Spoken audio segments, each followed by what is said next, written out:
Eu quero, antes de nós abrirmos a Bíblia hoje, eu quero discorrer um pouquinho, vamos mudar um pouquinho o normal que a gente faz, né? O normal que a gente faz, a gente abre a Bíblia, lê um texto e depois a gente vai em cima do texto fazendo essa mensagem expositiva, explicando versículo por versículo. Mas eu quero começar hoje da seguinte forma. Eu tive hoje, essa semana, uma conversa com a minha filha.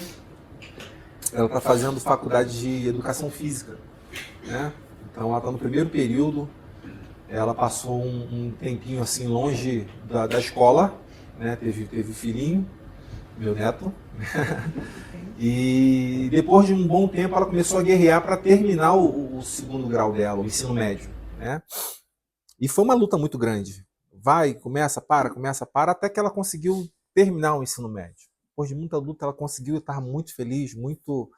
E agora ela deu mais um passo. Ela foi o passo agora da educação física, né? E ela adora, ela ama, ela é do time da Adriana, que ama treinar, fitness, né? E ela faz isso em casa sozinha. Então ela fez agora algumas provas, e muito bem, tirando 8 e tal, aquela coisa do primeiro período, né? Só que agora ela tirou uma nota 5.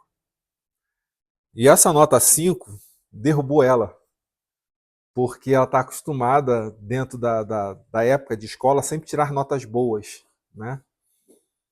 Então, nesse ato dela ter tirado essa nota 5, derrubou ela. E aí ela escreveu para mim, falou que estava muito triste, muito mal e tal. Eu falei, mas o que houve? A gente começou a conversar e ela me explicando que não havia ido bem na prova dela. E aí eu estava explicando a ela sobre a realidade e a verdade. Eu falei, olha, você está com seus olhos na realidade. Você está olhando para a realidade. A realidade é aquilo que nos cerca, é aquilo que nós estamos vendo, é aquilo que está aqui. Sabe? É a sua vida no seu dia a dia. Essa é a sua realidade. Mas nem sempre a realidade expressa a verdade. Nem sempre a realidade expressa a verdade. Né?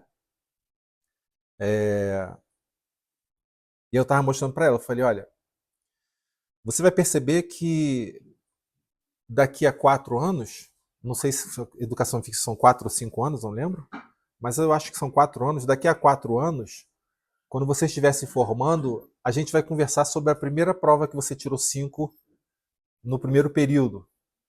E você vai rir. Porque você achou que a realidade daquele momento era uma verdade, a ponto de transformar a sua vida. E ela ficou ouvindo, eu falei assim, então, não coloque na sua mente esse ato de você não consegue, não pode, não dá para mim, né? Que foi até um vídeo que eu fiz essa semana em cima disso. Eu fiz um vídeo em cima disso, pensando já nessas situações todas. Porque a nossa mente, ela nos boicota muitas vezes.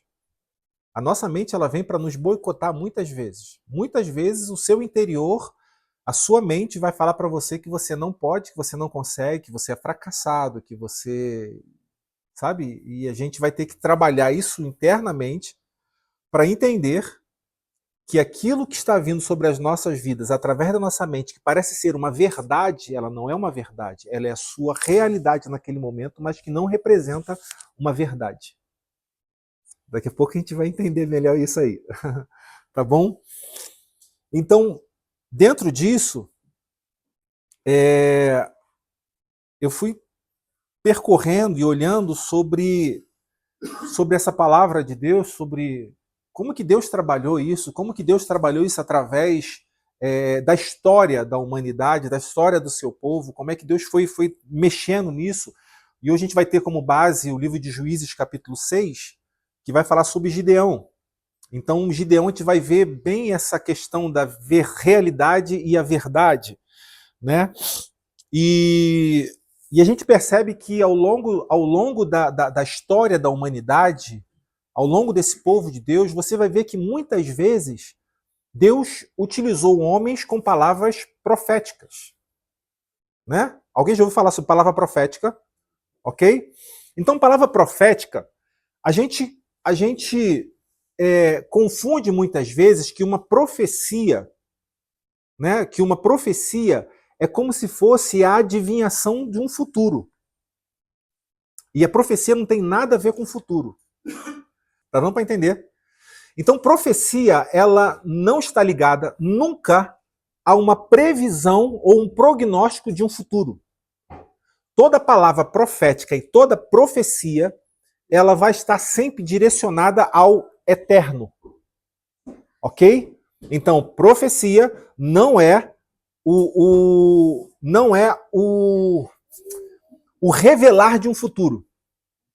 A profecia não é um revelar de um futuro. A profecia, ela sempre vai estar ligada ao eterno, aquilo que é eterno. A gente já vai entender isso daqui um pouquinho. Eu vou ler algumas coisinhas que eu escrevi para poder balizar, que diz: a palavra profética não fala de um futuro, ok? A palavra profética não fala de futuro. A palavra profética, ela é a revelação de um eterno. Tá bom? Então, essa palavra profética, ela é revelação de um eterno. Eu peço você guardar bem isso, porque eu preciso só, primeiro, alinhar os nossos pensamentos, trazer a gente junto, bem cativo, ou seja, bem preso aos nossos pensamentos, para que a gente possa entender. Quando a gente abrir o texto bíblico, você vai conseguir fazer as conexões certinhas de cada parte que a gente está falando, e daí a gente consegue tirar algo bem, bem valioso para as nossas vidas, tá bom? Então, a profecia, mais uma vez guardando, a profecia, a palavra profética, ela é a revelação de um eterno. Ela não é o prognóstico de um futuro. Então há uma diferença entre eterno e futuro. A profecia não aponta para a possibilidade, para uma possibilidade. A profecia está trazendo a revelação de um fato para transformar a realidade. Então vamos lá. Então vamos lá. A profecia, a palavra profética, ela não aponta para uma possibilidade. Por quê?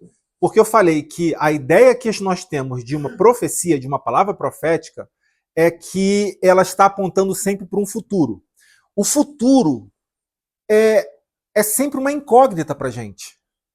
É sempre uma incógnita para a humanidade, para o ser humano. Então a gente sempre pensa no futuro com a palavra condicional ser, se.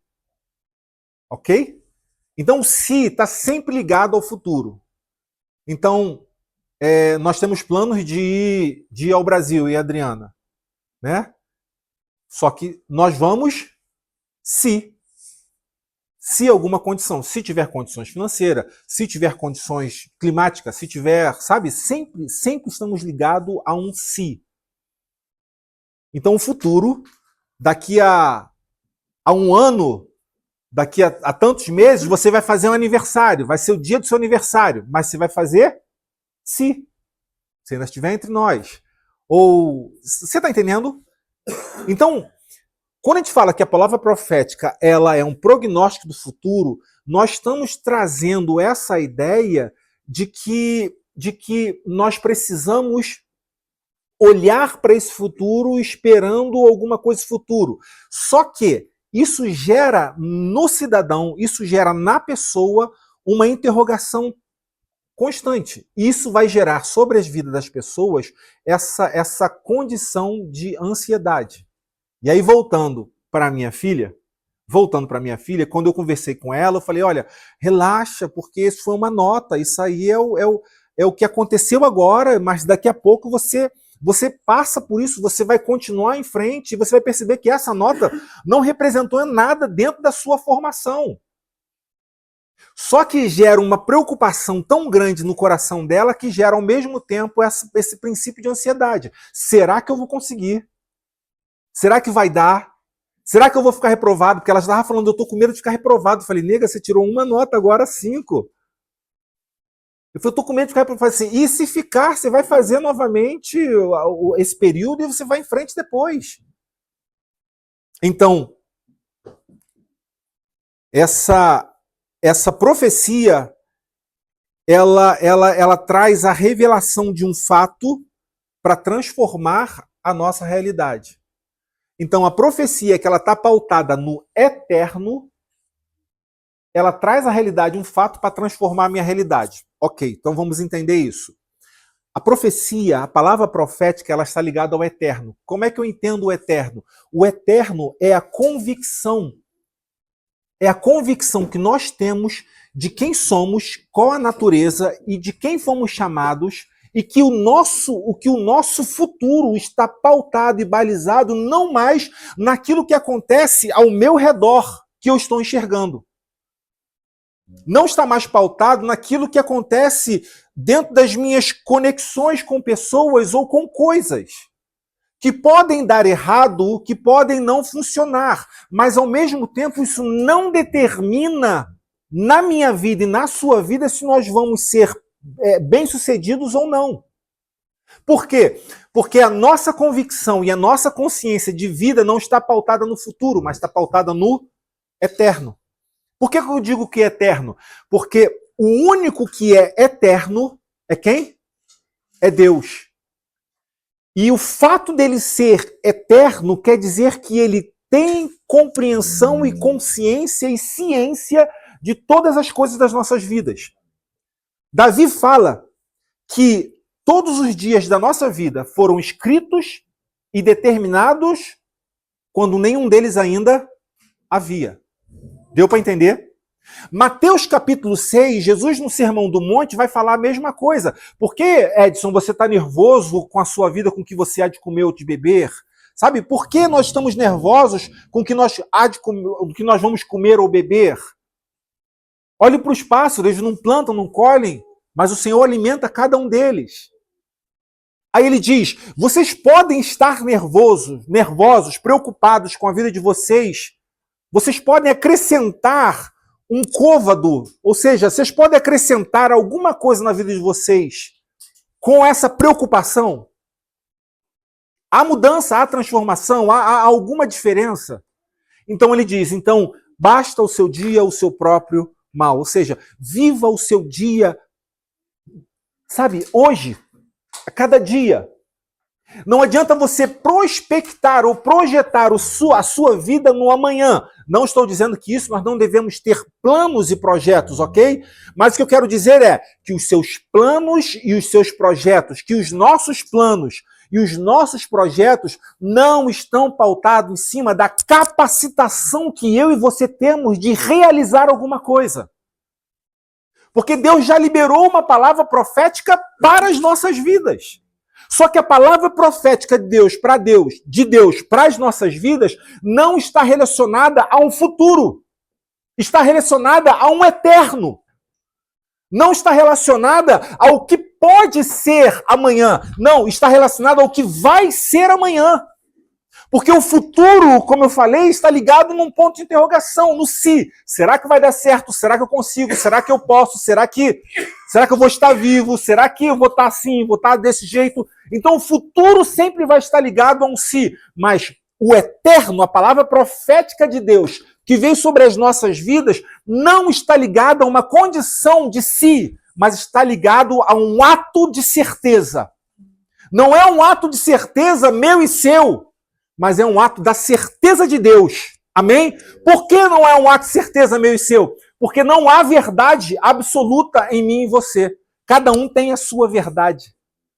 E o ato de ser cada um ter, e o ato de ter, cada um ter a sua verdade, já desmonta a questão da verdade, porque deixa de ser verdade. Porque se ela é verdade, ela é absoluta.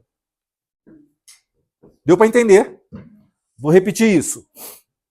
O ato de cada um ter a sua verdade, ele já desmonta, ele já desconstrói o ato de ser uma verdade. Porque a verdade ela é sempre absoluta, e o único absoluto é Deus. Então o único que pode apresentar para mim e para você um meio pelo qual não vai falhar é o dono da verdade. Por isso que ele diz, eu sou o caminho e o quê? A verdade, e é a única verdade.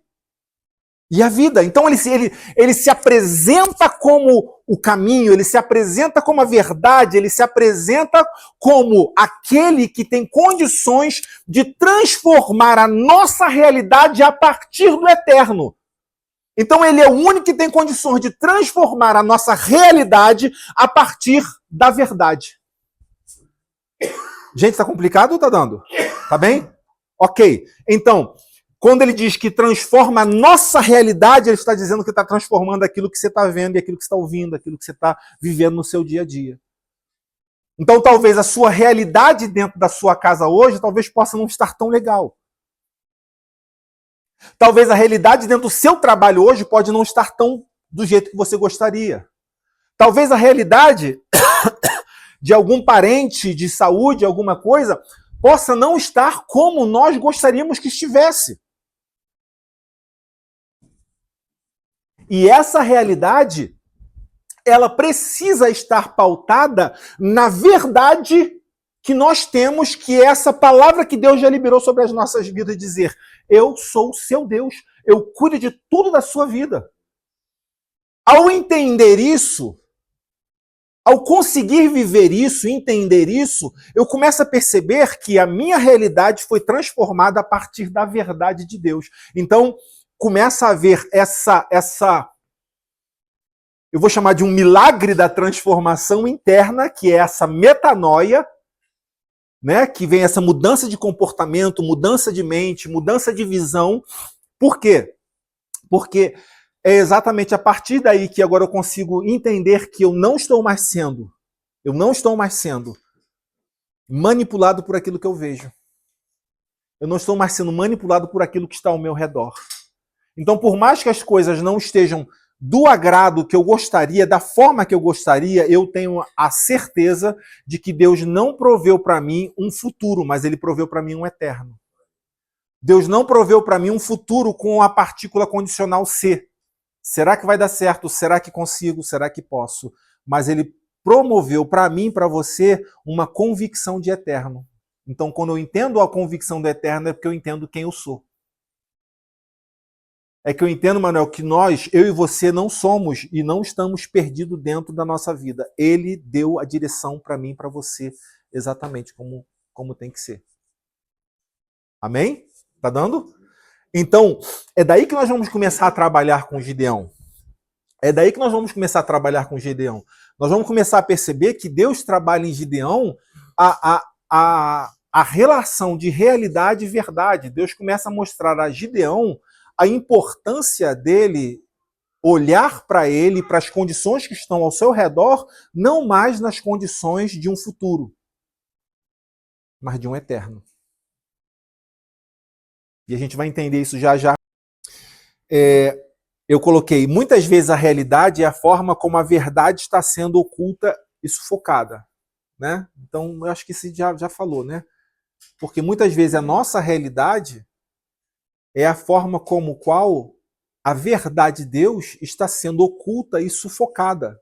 A gente não consegue enxergar a ação de Deus, a mão de Deus, e a gente acha que a gente está abandonado, perdido, que a coisa saiu, que o trem descarrilou. Né? Aí eu escrevi, então, a fé é para que possamos tirar os olhos da realidade e ter uma perspectiva da verdade para transformar a realidade.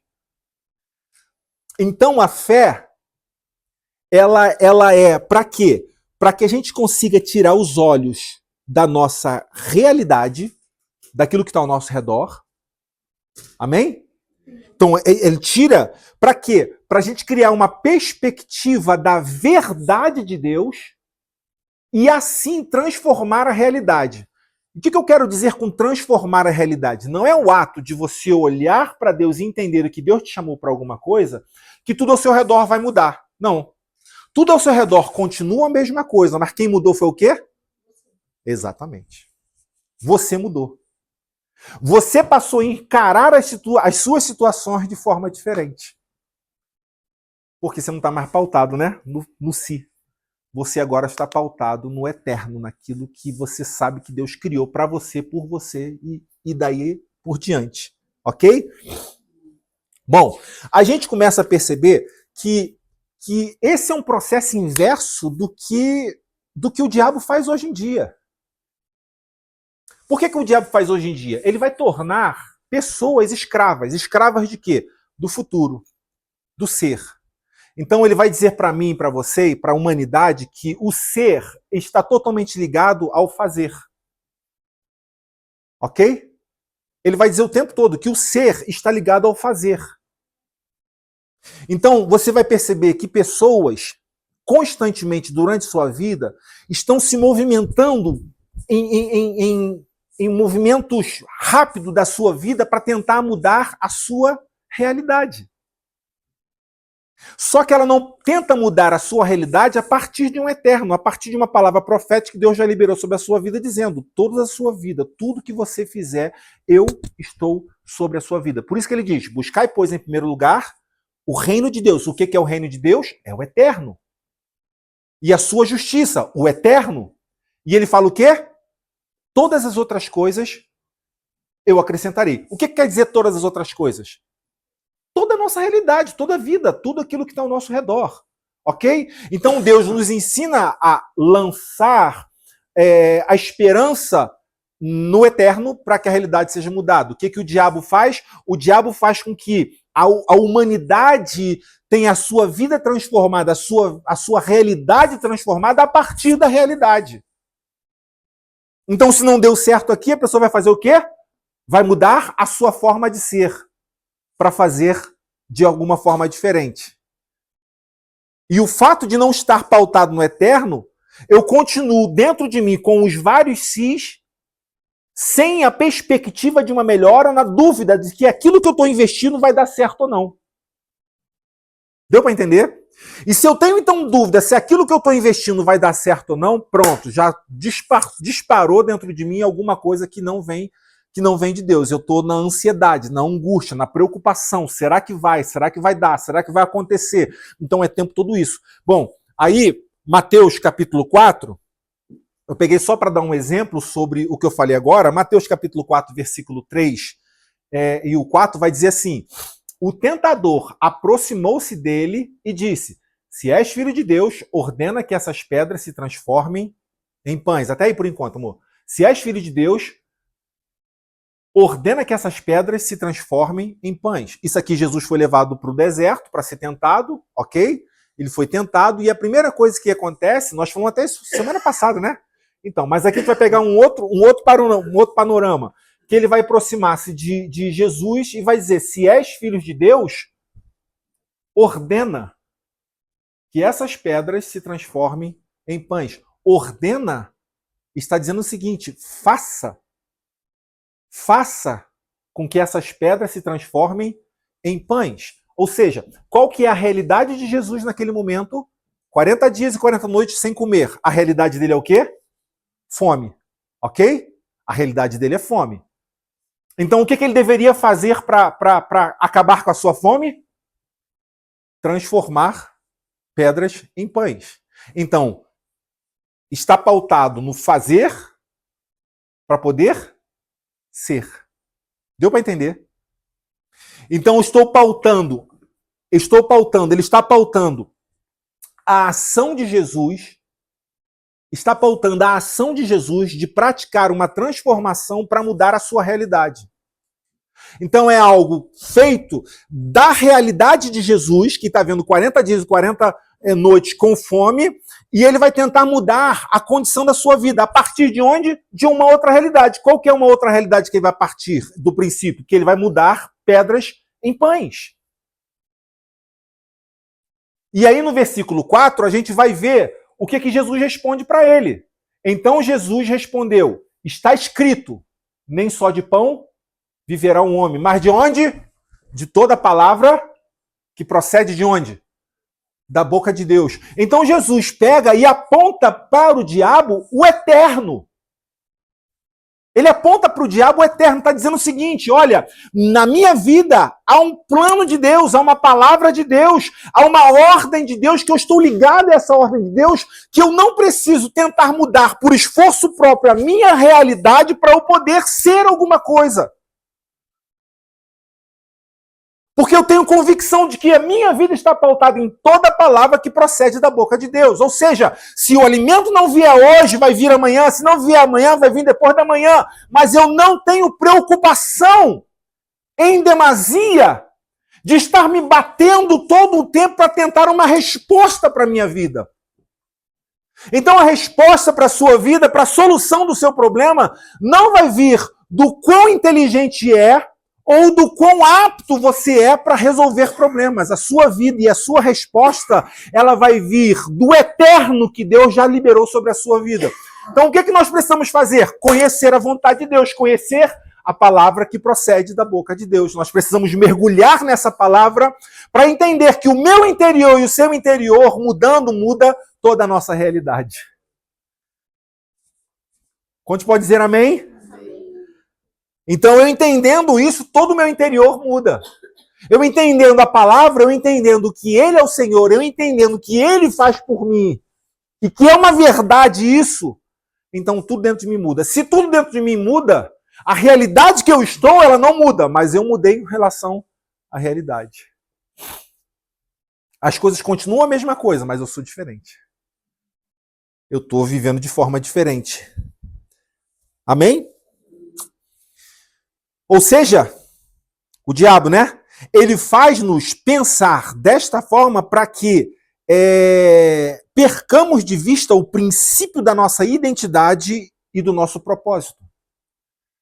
Ele faz a gente pensar que por muito nos debatermos, nós vamos conseguir solução para as nossas vidas, perdendo o princípio da natureza, da identidade e do propósito.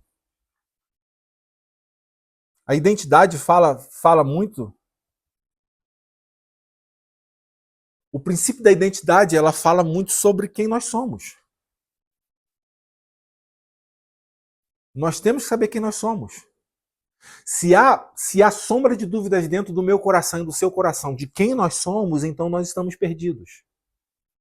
Não é verdade? Porque nós vamos estar sendo manipulados por aquilo que a gente acha e que muitos chamam de destino.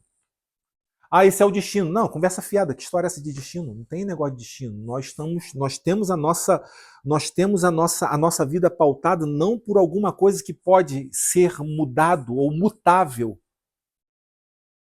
mas algo que já está estabelecido para as nossas vidas. Amém? Então, esse tipo de pensamento coloca o fazer como um meio para alcançar o ser. Que nós já falamos sobre isso, já expliquei sobre isso. Isso gera uma dinâmica de ansiedade e de esforço contínuo. Então você vai ter uma dinâmica de ansiedade e de um esforço contínuo, de você tentar sempre fazer alguma coisa. Você tentar sempre mudar alguma coisa. E sabe qual é o problema? O problema é que quando você faz alguma coisa que não deu certo, você vai tentar de uma outra forma. E se não der certo de novo, é mais peso sobre você. E você vai tentar de uma outra forma. E se a coisa continuar, você vai acabar lá no consultório da Cisélia. Mas não é verdade? Não é verdade? Por que acontece? Porque a gente para lá, e eu acho isso maravilhoso, amém? Eu acho isso perfeito, já conversei isso contigo, né? Porque, na verdade, o que está acontecendo lá? Há uma organização de prateleiras para conseguir reconstruir o ser. Eu não vou nem entrar nisso, porque ela está aqui, eu posso falar besteira, eu vou ficar com vergonha.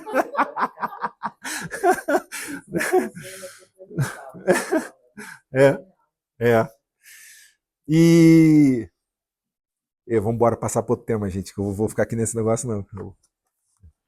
Eu vou falar besteira aqui. Então, ok. Então, qual que é o pensamento correto? Né? Tá, depois disso tudo, isso aqui é só a introdução, tá, gente? Depois disso tudo, qual que é o pensamento correto? E é o pensamento correto que eu vi na consciência de quem eu já sou, na consciência de quem eu já sou, na consciência de quem você já é, nós vamos revelar quem nós somos.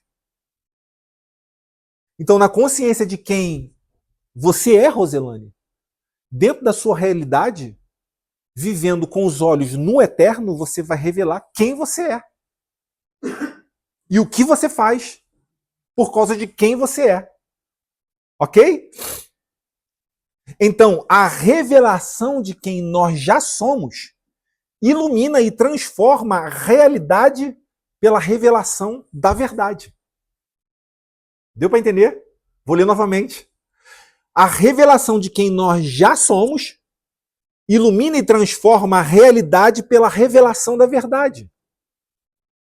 Então, pelo fato de nós sabermos quem nós somos, de nos conhecermos e entendermos quem é o nosso Senhor, essa realidade ao nosso redor, ela é transformada por causa que tudo está mudado aqui. Eu enxergo de uma outra forma. E agora sim, abra a sua Bíblia ou acompanhe por aqui em Juízes, capítulo 6. É um texto um pouquinho mais longo, só para a gente não perder o contexto, tá bom?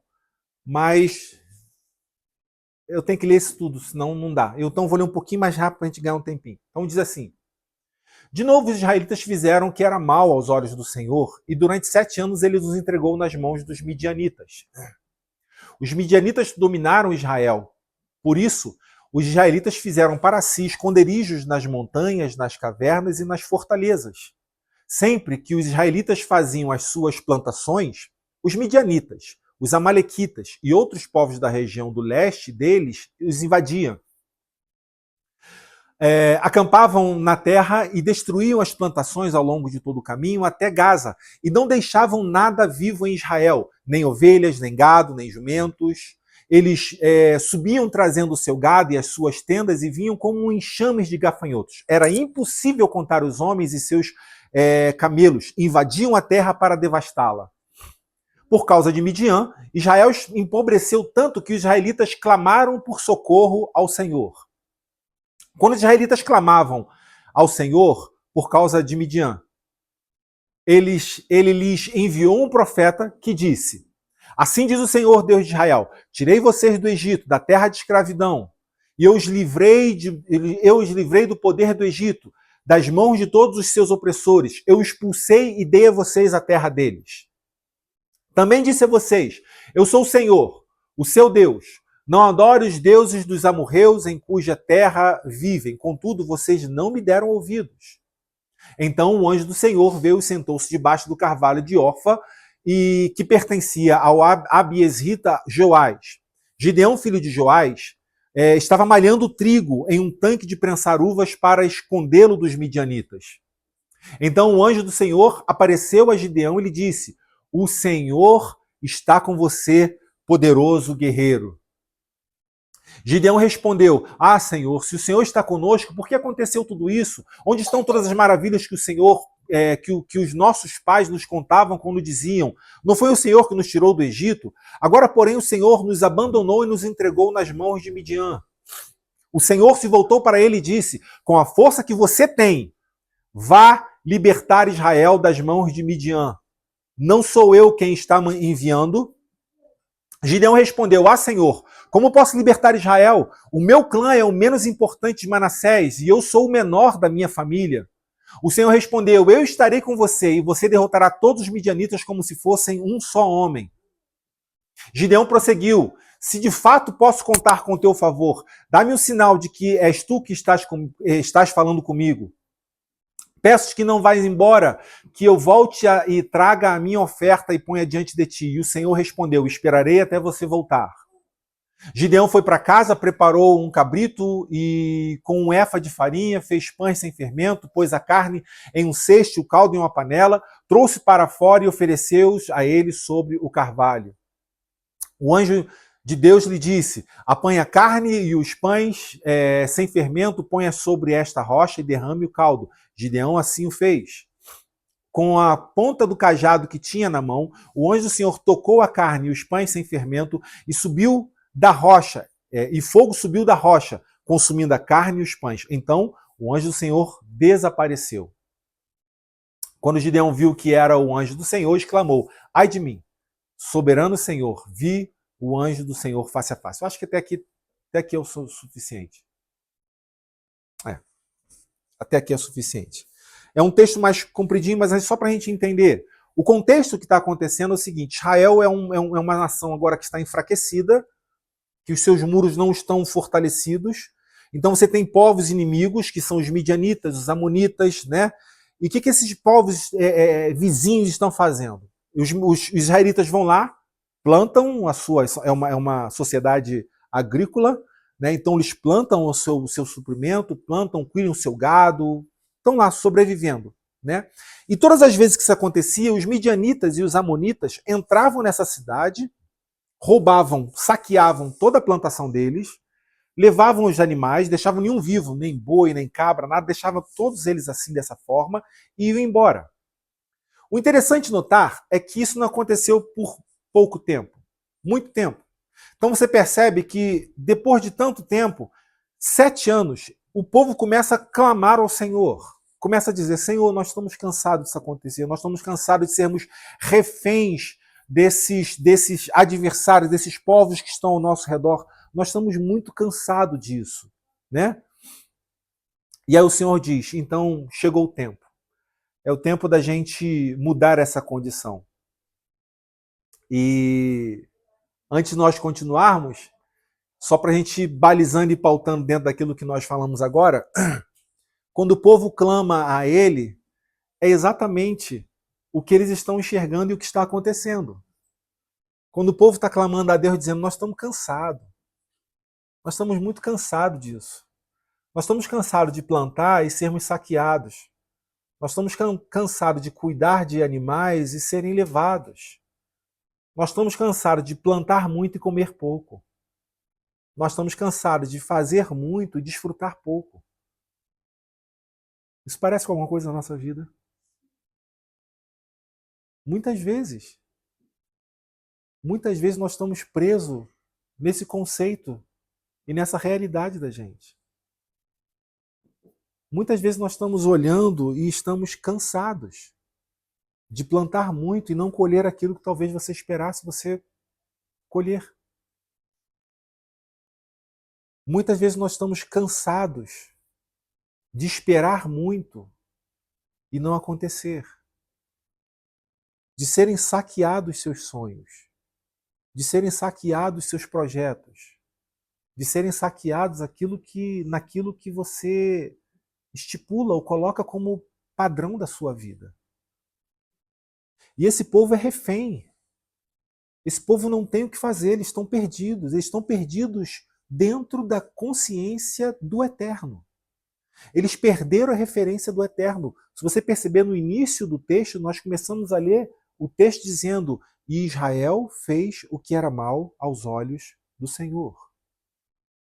E toda vez que nós fazemos mal o que é aos olhos do Senhor, nós nos tornamos refém da realidade que está aí posta para as nossas vidas.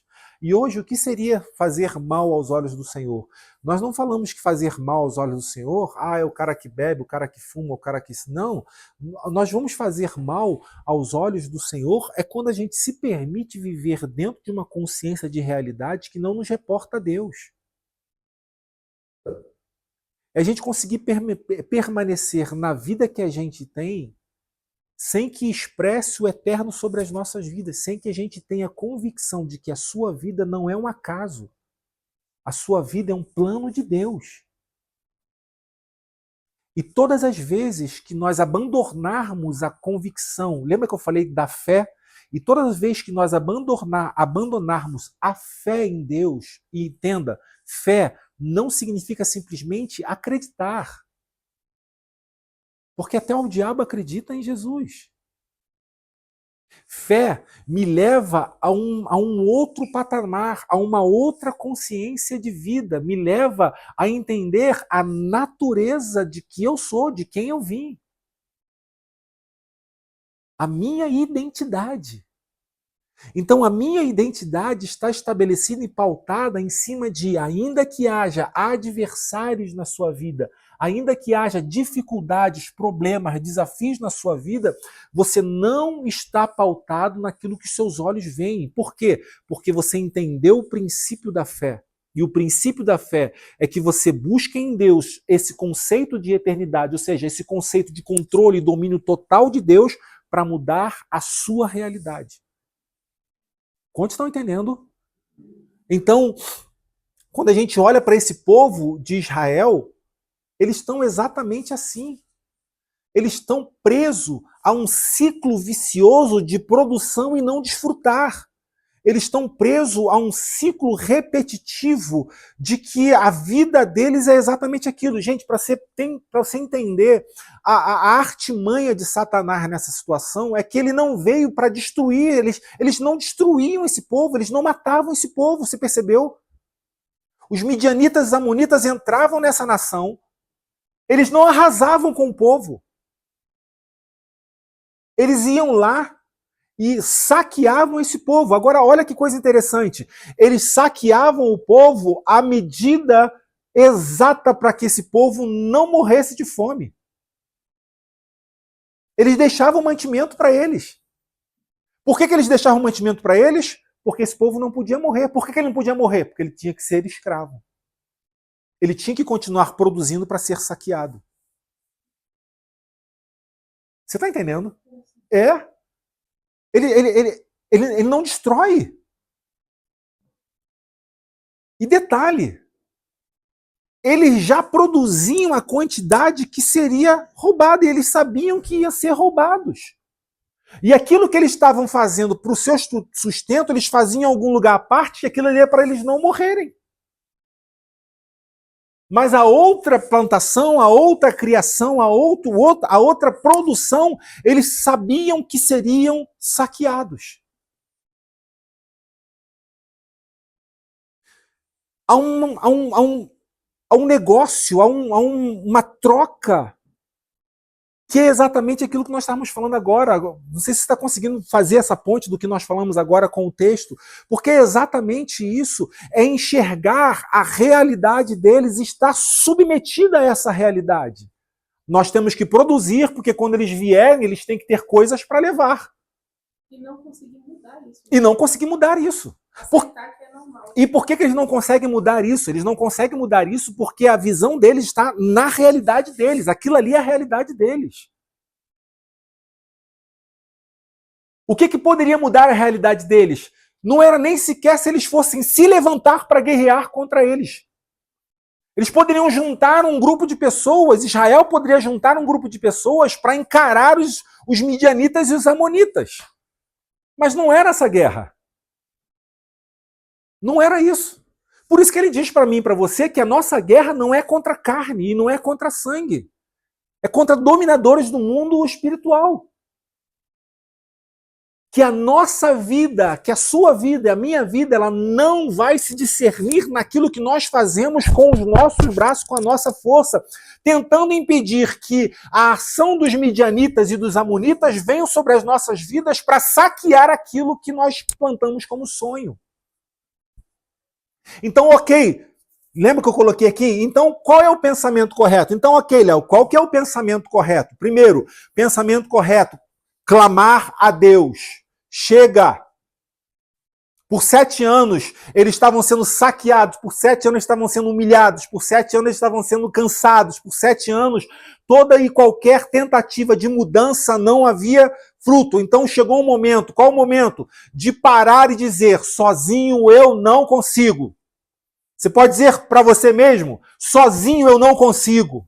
Amém? Sozinho você não consegue.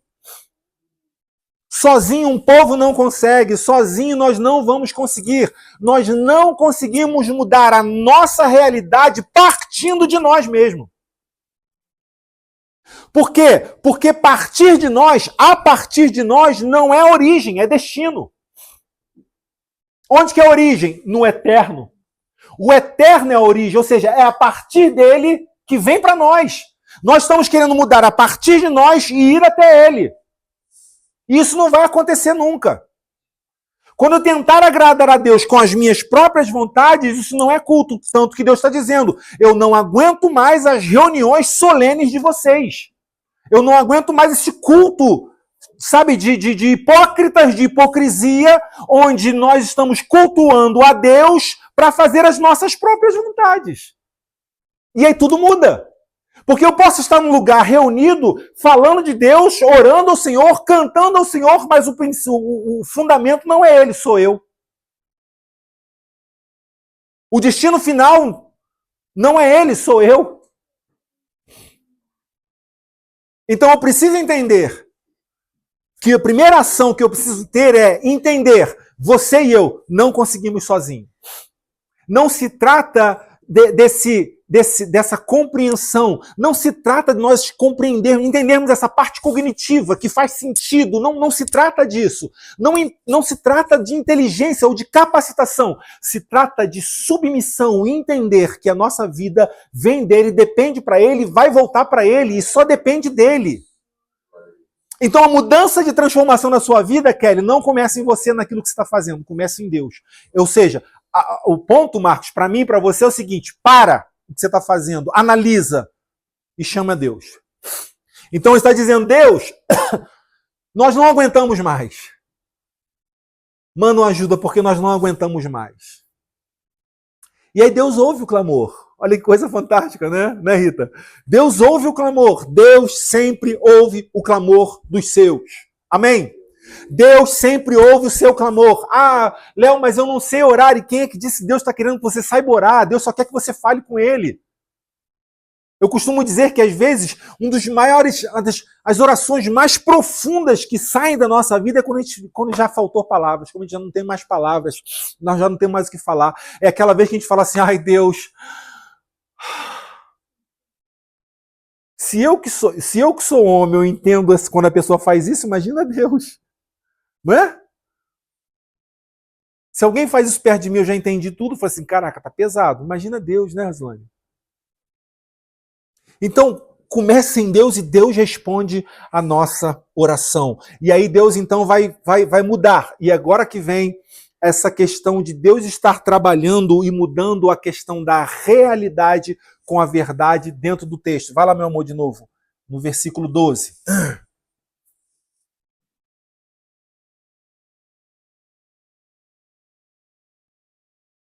Amém? Então, no versículo 12... ele fala, então o anjo do Senhor apareceu a Gideão e ele disse, o quê?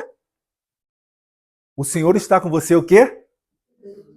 Poderoso guerreiro. A pergunta que eu quero fazer para você é a seguinte, quantos acham que o anjo está sendo sarcástico? Que o anjo de Deus está fazendo... Como é que fala? Me faltou a palavra. Quantos acham que ele falou assim, quantos acham que o anjo de Deus sentou lá na árvore lá chamada de Ofra e falou assim, e aí, como é que você tá, poderoso guerreiro? Quantos acham que o anjo de Deus... Não. O anjo de Deus enxergava aquele homem o que ele é na sua essência. Amém? Amém.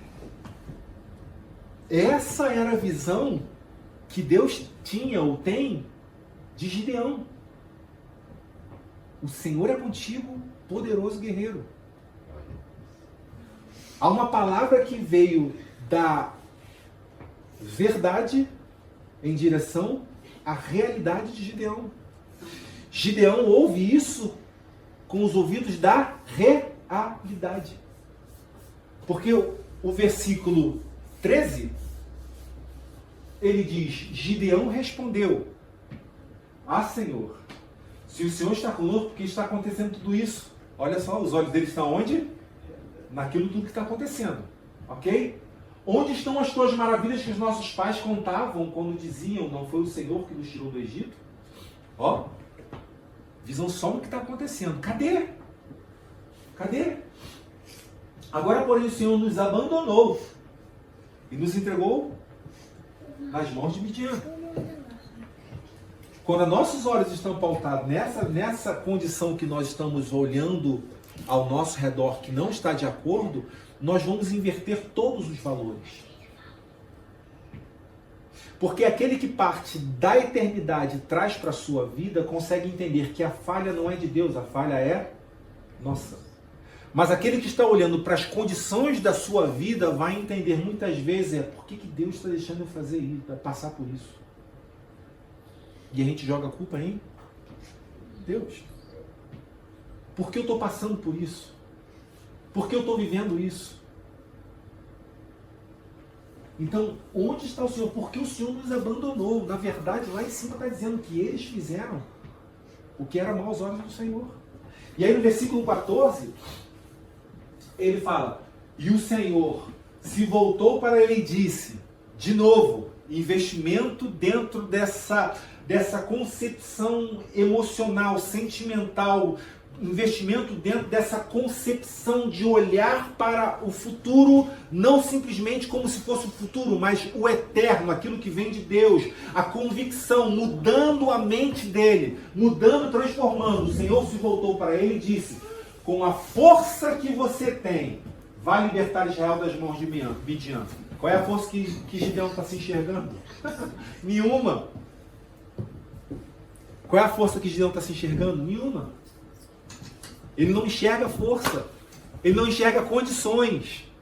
Ele não enxerga meios que pode fazer algo mudar ou algo ser diferente. Ele não enxerga, ele não consegue enxergar mais nada. Mas o Senhor está trazendo para ele exatamente essa convicção. Deus está começando a mostrar para ele esse momento de transformação, essa ideia de ser diferente. Ele está mostrando: Gideão, presta atenção, os midianitas e os amonitas não representam nada diante daquilo que eu tenho para você e da forma que eu enxergo você. Da forma que você é capaz, você não se enxerga quem você é. Você perdeu a sua identidade, você perdeu a ideia da natureza. Você perdeu a ideia de quem você nasceu. Para que você nasceu? Qual o propósito que você nasceu? E através disso agora, você, Gideão, está permitindo que as coisas que estão ao seu redor façam o que está fazendo contigo. Então ele volta e diz: é com a sua força. Mas não é com a sua força tentando mudar a sua realidade por vontade própria. É voltando lá no início a fazer aquilo que agrada ao Senhor. E onde começou isso? Começou no clamor e no reconhecimento: eu não consigo sozinho. Amém? E aí ele diz: vai libertar das mãos de Midian. Vai se libertar da consciência de realidade que eu e você criamos para as nossas vidas. Você e eu não somos cativos daquilo que os nossos olhos estão olhando. Você e eu não somos cativos daquilo que as pessoas ou que as condições ao seu redor estão declarando para você. A sua vida foi marcada por uma palavra profética de Deus, que você é mais do que você pode perceber. Amém?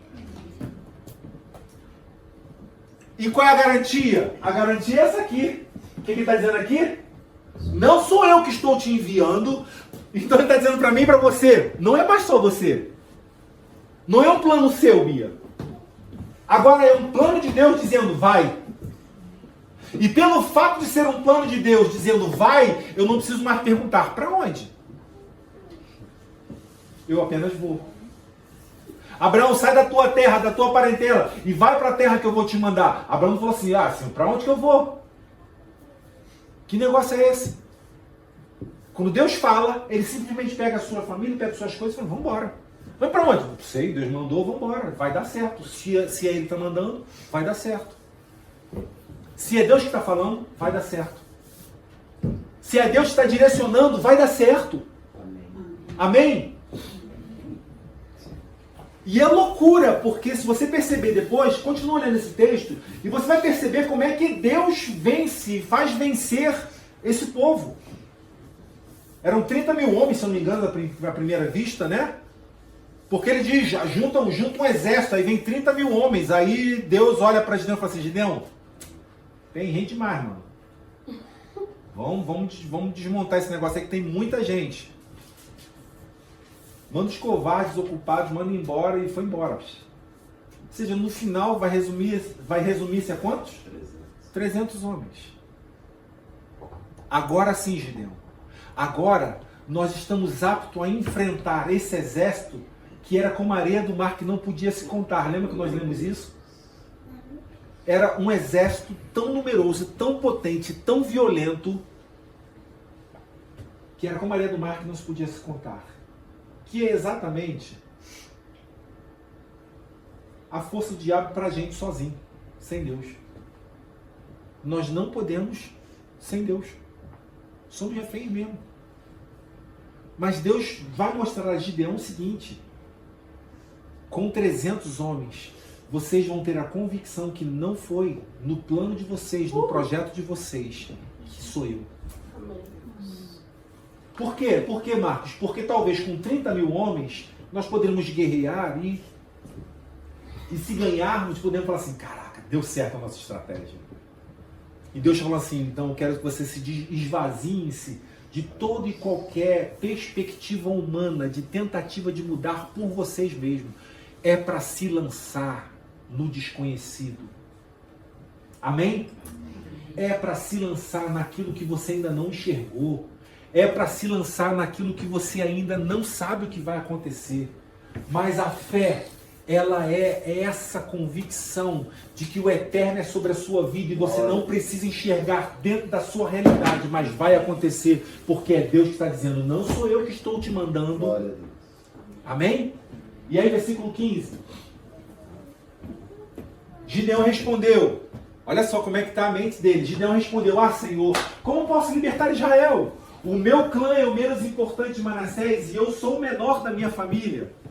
Essa é a visão dele. Tu tá entendendo que ele poderia ter... Que Deus poderia ter chamado, sei lá, Judá. Judá é um povo de guerra.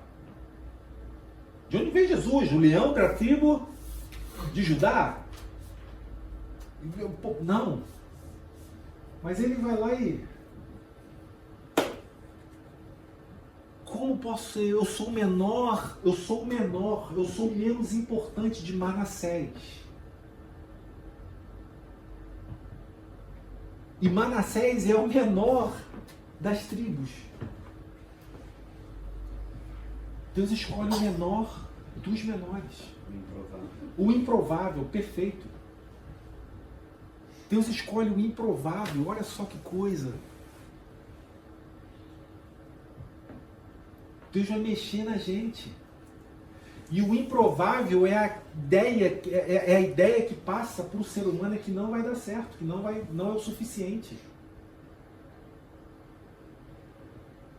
Mas ele mostra para mim e para você que é exatamente isso que ele quer. Quando a gente estende as nossas mãos e diz, Senhor, não dá mais para mim, eu não consigo mais. Por isso Paulo entende e diz, então já entendi, Senhor. Porque quando eu sou fraco, quando eu sou menor, quando eu me sinto incapaz, no Senhor é que eu me torno forte. Então é exatamente isso. Deus não precisa da nossa capacidade para mudar alguma coisa. Mas Deus usa a nossa capacidade quando ela é depositada dentro dele. Olha que coisa tremenda. Porque a essência é a mesma. Quando eu pego a minha capacitação, a minha capacidade de resolver alguns problemas, não dá. Quando eu pego esse mesmo conjunto de ser, e a minha vista está no eterno, é outra coisa. Então você olha para Gideão, olhando para a sua vida e a sua capacitação, dizendo, não dá mais, não tem condições, eu sou... E aí Deus está mudando esse conceito. Deus está começando a mostrar para ele, Gideão, a realidade que você está enxergando, ela não é a verdade. Então, irmão, preste atenção, nem sempre a realidade é a expressão da verdade. Nem sempre a sua realidade é a expressão da verdade. Nem sempre a sua realidade, agora melhorando, nem sempre a sua realidade é a expressão da vontade de Deus para a sua vida. Porque a verdade só vem dele. Amém? Amém. Então, Senhor, como posso libertar Israel? O meu clã é o menos importante de Manassés, eu sou o menor da minha família. No versículo 16, o Senhor respondeu, eu estarei com você. Amém. Não duvide disso. Eu estarei com você. E você vai derrotar todos os midianitas como se fosse um só homem. Aquilo que por anos foi o opressor e que ele não conseguia enxergar uma solução, uma mudança, passou a ser o meio pelo qual o nome do Senhor seria glorificado e exaltado. Então é através da sua vida, através da sua realidade, transformada pela verdade de Deus, que o nome de Deus será exaltado através da sua vida. E que você terá experiências com Ele que talvez você nunca tenha tido. Que você terá uma experiência com Deus de entender e de perceber que é Ele. Essa é aquela oração que nós temos que fazer sozinhos, dentro de nossa casa. E talvez confessar a Deus dizendo: Deus, já tentei tantas coisas, já tentei de tudo. Já tentei de tudo para mudar essa condição, já tentei de tudo para mudar isso, mudar aquilo. Eu não vou tentar adivinhar né, o que você já tentou, mas você sabe o que você já tentou. E hoje Deus escolheu a gente para ouvir essa mensagem. Em dizer para mim e para você: você não sabe do que você é capaz através de mim. Você não tem ideia do que você pode através da minha vida. Amém? Então que possamos trazer a verdade de Deus sobre as nossas vidas para transformar a nossa realidade. Que os nossos olhos possam estar pautados nisso e que não sejamos mais escravos da nossa vida. Que não sejamos mais produtores para sermos saqueados. Saqueados nos nossos sonhos, saqueados no nosso planejamento, saqueados na nossa vida, por um adversário que se demonstra ter muito poder, muita força, muito barulho, mas que Deus precisou apenas de 300 para exterminar completamente a força daquele adversário. Deus precisa, deixa eu melhorar isso, Deus espera apenas uma palavra: Deus, eu não aguento mais andar sozinho. Eu não aguento mais tentar manipular a minha vida e tentar melhorar por mim mesmo. Então, Senhor, qual é a tua verdade para mim? Porque nós temos que ter a convicção e nós precisamos abandonar aquilo que nós declaramos que é a nossa verdade. Se a verdade é nossa, ela não é absoluta. Então ela não é verdade. Porque quando alguém fala, é a verdade absoluta. Não, se é verdade, já é absoluta. Não existe meia-verdade. Uma meia-verdade é uma mentira. Então, nós não temos condições de ter a verdade. A verdade só vem de um. Ele é o absoluto. Ele é a nossa compreensão de absoluto. Então, em nome de Jesus, que eu e você possamos descansar em Deus e preparar para que possamos ser de fato moldados por esse princípio, amém? Da verdade, da realidade, da vontade de Deus sobre nós. Amém? Vamos ficar de pé?